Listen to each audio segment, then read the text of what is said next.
बुढ़ापे को स्वर्ग बनाने के 3 गुप्त मार्ग। भक्तों, आज हम एक ऐसे विषय पर चर्चा करने जा रहे हैं जो हर घर की कहानी बन चुका है। माताओं और भाइयों, इस बात को बहुत गहराई से समझना। आज के समय में मैं देखता हूँ कि हमारे बुजुर्ग, हमारे माता पिता बुढ़ापे की दहलीज पर आकर आंसू बहा रहे हैं। उनके मन में बड़ी पीड़ा है। वे अक्सर शिकायत करते हैं कि महाराज जी, अब बेटा हमसे ठीक से बात नहीं करता, बहू समय पर भोजन नहीं देती और घर में अब वो पहले जैसी इज्जत नहीं रही। जिस घर की एक एक ईंट को आपने अपनी जवानी का पसीना बहाकर खड़ा किया, आज उसी घर के एक कोने में आपको बेगाने की तरह रहना पड़ रहा है। लेकिन कभी एकांत में बैठकर सोचिएगा कि ऐसा क्यों हो रहा है। क्या वास्तव में बच्चों के संस्कार खत्म हो गए हैं, या फिर कहीं न कहीं कोई छोटी सी चूक आपसे भी हो रही है? मेरी बात शायद सुनने में थोड़ी कड़वी लगे, पर यही जीवन का परम सत्य है। आज मैं आपको वे 3 गुप्त सूत्र बताने जा रहा हूं, जिन्हें अगर आपने अपने जीवन के व्यवहार में उतार लिया तो दुनिया की कोई भी शक्ति आपके बुढ़ापे को कष्टकारी नहीं बना पाएगी। आपका बुढ़ापा किसी पर बोझ नहीं बनेगा, बल्कि एक मधुर भजन की तरह सुंदर हो जाएगा। आपको किसी से सम्मान मांगना नहीं पड़ेगा, बल्कि सम्मान खुद चलकर आपके पास आएगा। पहला सूत्र ये है कि अपने घर के मामलों में दखल देना पूरी तरह बंद कर दें और अपनी वाणी पर संयम रखें। ये बात कड़वी मगर 100% सच है कि बुढ़ापे में अपमान का सबसे बड़ा कारण हमारा जरूरत से ज्यादा बोलना होता है। जब तक आप कमा रहे थे और शरीर में ताकत थी, तब आप घर के मालिक थे और सबकी डोर आपके हाथ में थी। लेकिन अब वक्त बदल चुका है। अब बेटा कमाने लगा है और बहू घर की व्यवस्था संभाल रही है। हमारी समस्या ये है कि हम पुरानी आदतों को छोड़ नहीं पाते और अब भी वही पुराना नियंत्रण चाहते हैं। बहू ने सब्जी में नमक कम डाला या ज्यादा, बेटा पैसे कहाँ खर्च कर रहा है, बहू सुबह कितनी देर से सोकर उठी, इन छोटी छोटी बातों में मीन मेख निकालना छोड़ दीजिए। जब बच्चे अपनी गृहस्थी संभाल रहे हों तो हमें केवल एक दर्शक बन जाना चाहिए। हमें वहां अंपायर बनने की जरूरत नहीं है। अगर सब्जी में नमक कम भी है तो उसे प्रभु का प्रसाद समझकर चुपचाप ग्रहण कर लीजिए। अगर आप टोकेंगे तो घर में क्लेश होगा, और जहां क्लेश होता है वहां सम्मान अपने आप कम हो जाता है। सुखी बुढ़ापे के लिए मौन को अपना सबसे बड़ा गहना बना लीजिए। घर के फैसलों में अपनी टांग अड़ाना बंद कर दीजिए। अगर बच्चे कोई नया सामान ला रहे हैं या कोई गाड़ी ले रहे हैं तो उन्हें लेने दें। अगर वे आपसे सलाह मांगे तो बड़े प्रेम से समझाएं, और अगर न मांगे तो चुपचाप अपने इष्ट का नाम जपते रहें। याद रखिए, जिस बुजुर्ग के मुख से केवल आशीर्वाद निकलता है, दुनिया उनके चरणों में झुकने के लिए तैयार रहती है। दूसरा सूत्र है मोह और अधिकार की भावना का त्याग करना। हम बुढ़ापे में दुखी इसलिए हैं क्योंकि हम सब कुछ अपनी मुट्ठी में कैद रखना चाहते हैं। कई बुजुर्ग आज भी तिजोरी की चाबियां अपने पल्लू या कमर से बांध कर रखते हैं। वे चाहते हैं कि बेटा एक एक रुपए के लिए उनके आगे हाथ फैलाए। यही मोह और पकड़ आपके दुख की सबसे बड़ी जड़ है। शास्त्रों में वानप्रस्थ का अर्थ बताया गया है कि अब संसार से मन हटाकर परमात्मा की ओर मुड़ जाना चाहिए।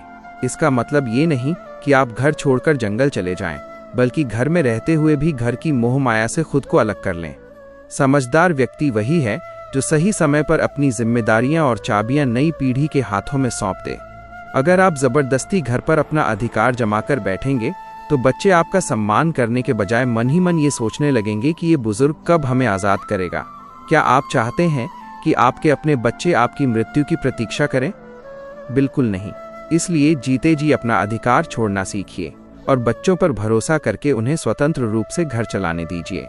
जब आप मालिक बनने का अहंकार छोड़ देते हैं तो सेवा आपको बिना मांगे मिलने लगती है। तीसरा और सबसे महत्वपूर्ण सूत्र है कि अब संसार से अपना नाता कम करें और ईश्वर से अपना रिश्ता गहरा करें। ये शरीर, ये घर और ये जमा की हुई पूंजी सब यहीं धरी की धरी रह जाएगी। फिर किस बात का इतना मोह? जीवन भर आपने अपनों के लिए बहुत कुछ किया। 25 साल की उम्र से लेकर 60 साल तक आपने रात दिन एक कर दिया ताकि आपका परिवार सुखी रहे। लेकिन अब जो समय आपके पास बचा है वो परिवार के लिए नहीं, बल्कि आपके प्रभु के लिए है। लोग 80 साल के हो जाते हैं, बाल सफ़ेद हो जाते हैं, शरीर झुक जाता है, लेकिन उनका मन अब भी इसी बात में अटका रहता है कि पोता स्कूल से आया या नहीं, या दूध वाले ने दूध सही दिया या नहीं। बुढ़ापे में आपका असली साथी न आपका बेटा है, न आपकी बेटी और न ही आपका धन। आपका एकमात्र सच्चा साथी वह बांके बिहारी है। आप बच्चों से ये उम्मीद मत लगाइए कि वे हर समय आपके पास बैठें या आपकी सेवा करें, क्योंकि वे अपने जीवन की भागदौड़ में व्यस्त हैं। जब आपकी उम्मीदें पूरी नहीं होती तो आपको दुख होता है और आप रोते हैं। उम्मीद केवल उस परमात्मा से कीजिए जो कभी किसी का साथ नहीं छोड़ता। अपनी दिनचर्या को पूरी तरह बदल लीजिए। सुबह जल्दी उठें और भगवान के नाम की माला जपें। जब आप भक्ति के आनंद में डूब जाएंगे तो आपको इस बात का फर्क ही नहीं पड़ेगा कि किसने आपको चाय पूछी और किसने नहीं।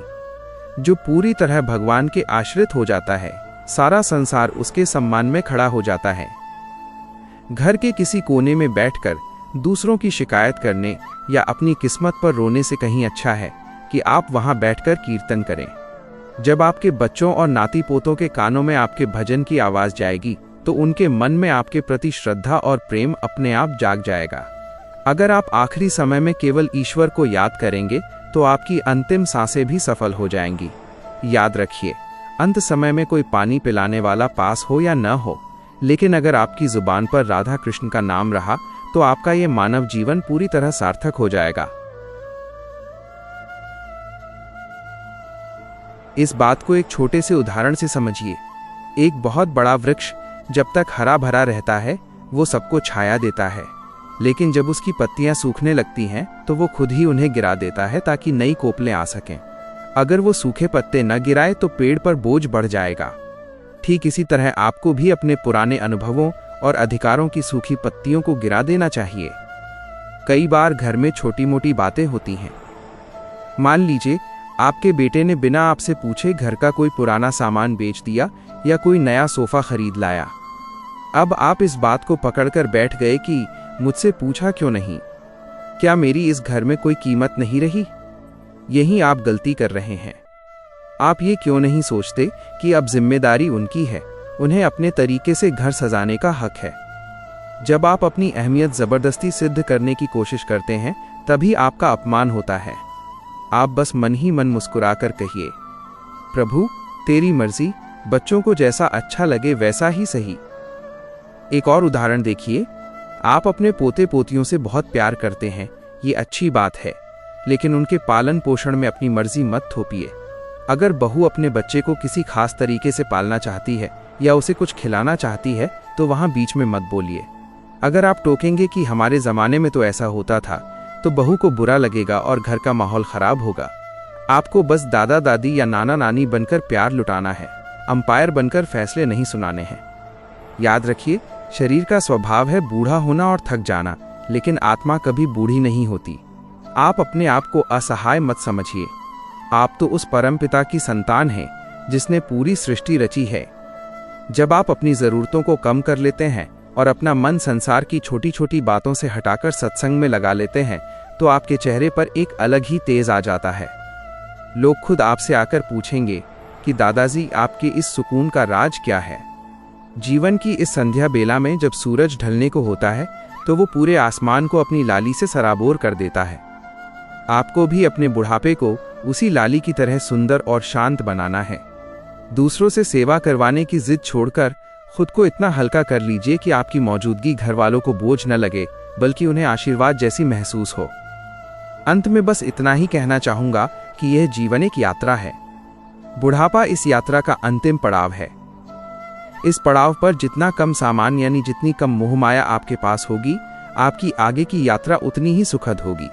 शिकायत के पन्नों को फाड़ दीजिए और शुक्रिया के पन्नों पर अपनी नई कहानी लिखिए। हर सांस के साथ गोविंद का नाम लीजिए। जब आप खुद खुश रहने लगेंगे तो पूरा परिवार आपकी खुशियों के इर्द गिर्द घूमने लगेगा। अपना हाथ हमेशा आशीर्वाद देने के लिए उठाएं, मांगने के लिए नहीं। जब आप देना सीख जाते हैं तो परमात्मा आपको इतना देता है कि आपकी झोली छोटी पड़ जाती है। बस इन्हीं सूत्रों को अपना लीजिए, फिर देखिए कैसे आपका ये बुढ़ापा आपके जीवन का सबसे सुनहरा समय बन जाता है। न कोई आंसू होगा, न कोई पछतावा, बस चारों ओर राधे राधे की गूंज होगी और मन में असीम शांति। यही जीवन का असली सार है और यही आपके बुढ़ापे की सबसे बड़ी जीत है।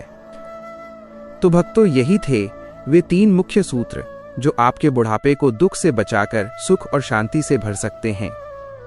अगर हम इन छोटी छोटी बातों का ध्यान रखेंगे और अपने जीवन में उतारेंगे तो हमारा घर ही हमारे लिए स्वर्ग बन जाएगा। आशा करता हूँ कि आज की ये बातें आपके जीवन में काम आएंगी और आपको एक नई राह दिखाएंगी। अगर आपको आज की ये वीडियो अच्छी लगी हो और इन विचारों से आपको कुछ सीखने को मिला हो तो हमारे चैनल शिव गौरी कथा को ज़रूर सब्सक्राइब करें। इस वीडियो को लाइक करना न भूलें ताकि ये संदेश और भी बुजुर्गों तक पहुंच सके और उनके जीवन में बदलाव ला सके।